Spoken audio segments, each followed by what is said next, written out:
The Walmart app's in-store mode can guide you straight to any product's exact location. The first thing you want to do is open up your Walmart app. Make sure to log into your account. Now you will find this address drop-down. Select that. Now go ahead and select Pickup. From here you can simply select your preferred store. Then tap on the Save option. Now go ahead and search for the items. Here you want to scroll down a bit and tap on the Pickup option.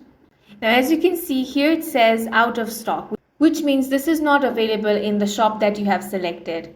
Now when an item is available in the store, you're going to find the exact location over here. For example, in the store that I have selected, this item is available in aisle G47. So you can simply head over there and then shop for this item. And that's it. You'll never wander Walmart with your cart again. If this video helped you, make sure to hit the like button and subscribe for more videos like this.